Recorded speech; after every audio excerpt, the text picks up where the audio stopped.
Site करूंगा sir, या क्या करूंगा, उस कर्जे को चुकाऊंगा, मुझे फंड की भी मदद मिलेगी क्योंकि पैसा भी उन्होंने मुझे दे रखा है। क्या ये बात सिर्फ लकी बिस्ट को पता थी कि नेपाल की सरकार गिरने वाली है, या इंटेलिजेंस कम्युनिटी दुनिया भर की जो है उनके भी खास लोगों को पता थी ये बात? नहीं सर, देखो बाकी का तो मुझे किसी को भी नहीं पता कि ये बात किसको पता होगी। देखो इंटेलिजेंस की दुनिया में अगर आप कोई चीज बड़ी कर रहे हो, आपके पास इंफॉर्मेशन नेटवर्क है, तो और भी तो होंगे जिनके पास अपने सूचना। मैं फ्रीडम मानो सर, हो सकता है कि एजेंसी के लोगों को पता हो सकता है दूसरे एजेंसी के जो लोग ऑन वर्क कर रहे हैं वो तो बोल नहीं सकते ना सर। आज तो मैं मीडिया में आके बात कर रहा हूं, या कोई भी सीक्रेट एजेंट इस टाइम रह रहा होगा, उसका तो कवर आईडी भी आउट नहीं हुआ होगा आज तक कि वो कौन सी कवर आईडी के अंदर इस टाइम काम कर रहा है।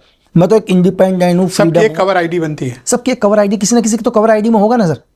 दुनिया में कोई ना कोई एजेंट तो ये तो नहीं बोलेगा यार मैं एजेंट हूं, हर एजेंट की अपनी एक कवर आईडी होगी। कोई हो सकता है कोई जर्नलिस्ट ही बनकर कोई एजेंट घूम रहा हो।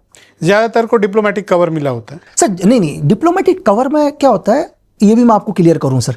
लोगों को बहुत लगता है, लोग पिक्चर देख लेते हैं कि एक आदमी डिप्लोमेट डेस्क पर काम करेगा।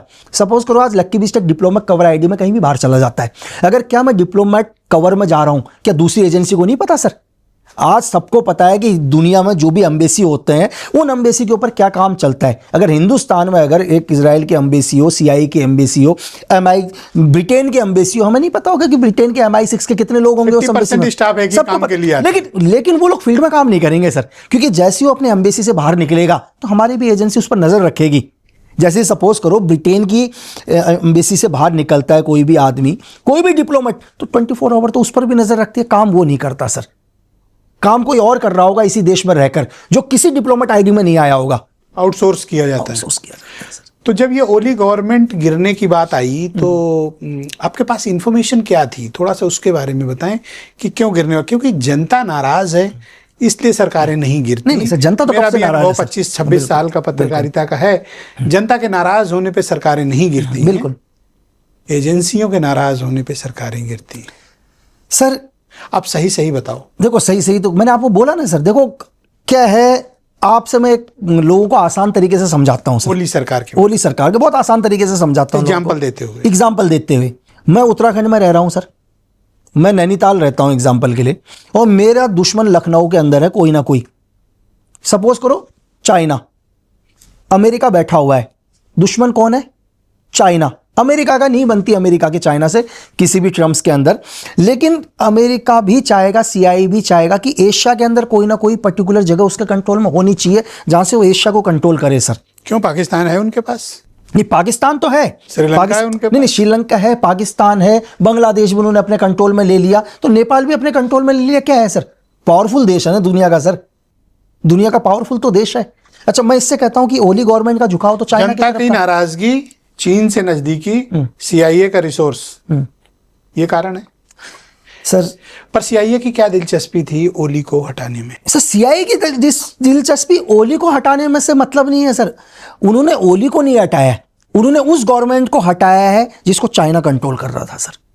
उन्हें ओली से कोई मतलब नहीं है। ओली की जगह कोई और भी होता तो उसको हटाते सर। उनकी व्यक्तिगत दुश्मनी ओली से नहीं है, उनकी दुश्मनी उस आदमी से है जो चाइना के इशारे में काम कर रहा है, चाहे वो कोई भी हो। अच्छा, अब कल जिसकी भी गवर्नमेंट बनेगी, मुझे नहीं पता उसका झुकाव किसकी तरफ होगा। कल जो भी गवर्नमेंट बनती है, अभी तो कार्यकालीन PM बनी है वहां की, शायद इलेक्शन होंगे साल भर के बाद, जो भी इलेक्शन के बाद जो भी इलेक्शन होंगे सर, क्या है उन्होंने 6 मंथ के बाद या साल भर लग जाए, उसमें भी तो आने वाला वक्त पता चलेगा कि नेपाल कितने टाइम में एस्टेब्लिश हो रहा है। तो उसका झुकाव किसकी तरफ हो सकता है कि अगली वो चाइना को पसंद ना हो वो गवर्नमेंट। ये तो दुनिया का गेम है सर।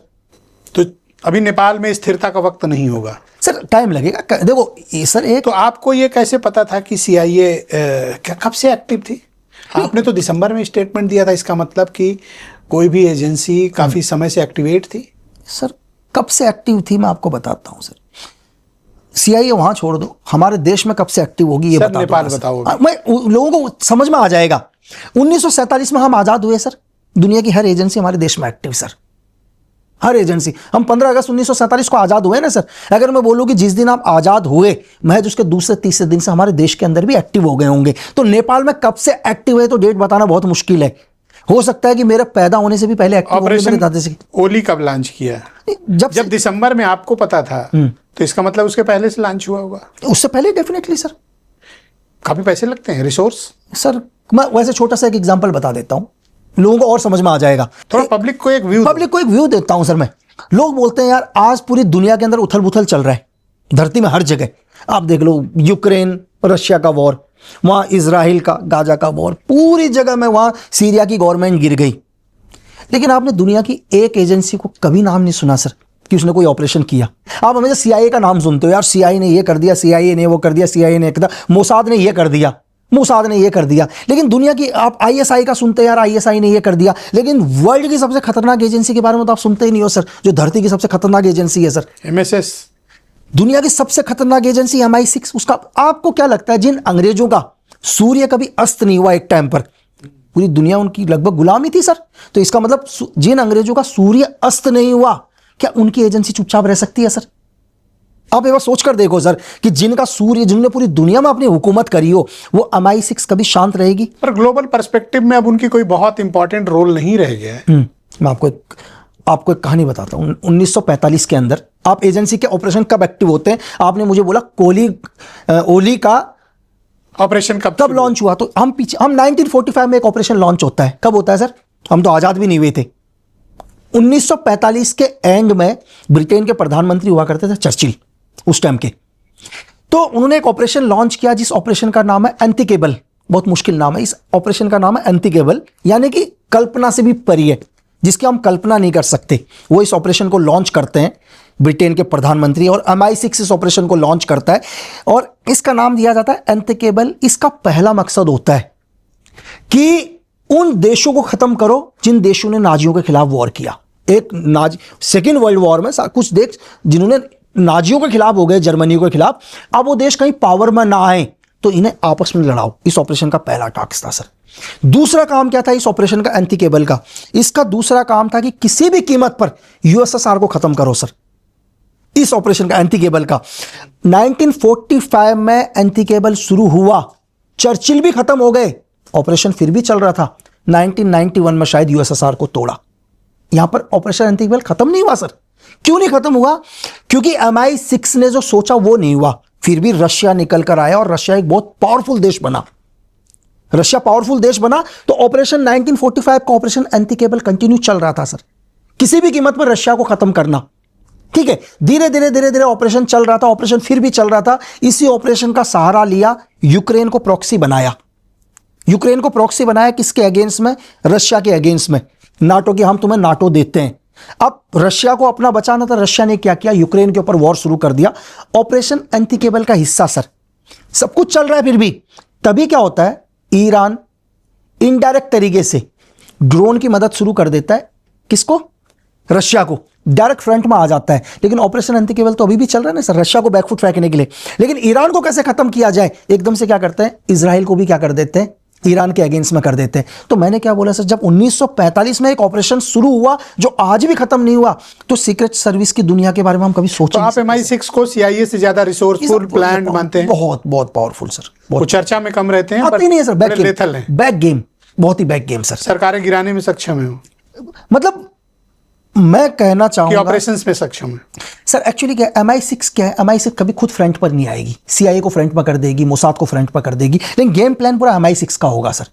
ये जो 5 आईज हैं, America, Britain, New Zealand, Australia, Canada, क्या ये मिलकर ये 5 आईज का जो इंटेलिजेंस का नेटवर्क है दुनिया में मैचलेस है? नहीं, एक्चुअली सर देखो, एक अंतरराष्ट्रीय राजनीति के अंदर मैं आपको एक चीज, चाहे ब्रिटेन हो, चाहे USA हो, चाहे यहां मोसाद हो, चलो आज हम मित्र हैं। अंतरराष्ट्रीय राजनीति के अंदर मित्रता होती नहीं है सर।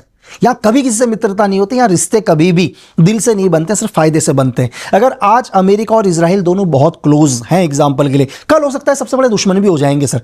जब तक एक दूसरे से दोनों को फायदा होता है अंतरराष्ट्रीय राजनीति के अंदर या अंतरराष्ट्रीय सीक्रेट सर्विसेज के अंदर भी, ऐसा नहीं है। मैं ये भी नहीं कहूंगा कि बहुत सारे ऐसे देश हैं जिन देशों की 2-2 एजेंसियों ने मिलकर ऑपरेशन करे सर। दो दुश्मन एजेंसी भी एक साथ मिलकर ऑपरेशन करते हैं जब उन्हें अपने दुश्मन को खत्म करना होता है। तो कॉमन एनिमी है तो करेंगे सर। मतलब अंतरराष्ट्रीय राजनीति के अंदर आप बोल ही नहीं सकते कि ये हमारे मित्र हैं, ये हमारे। हाँ, अच्छा एक बात बताओ आप कि मैं देखता हूं कि दुनिया भर की जितनी भी इंटेलिजेंस कम्युनिटी है, एजेंसीज हैं, सबकी दिलचस्पी काठमांडू में बहुत ज्यादा है। भारत की भी होनी चाहिए। बिल्कुल। वहां पर डोमिनेंस किसका है काठमांडू में? देखो सर, मैंने किसका डोमिनेंस अधिक है? देखो मैं आपको ये चीज, मैं ये नहीं कहूँगा सर कि नेपाल एक ऐसा है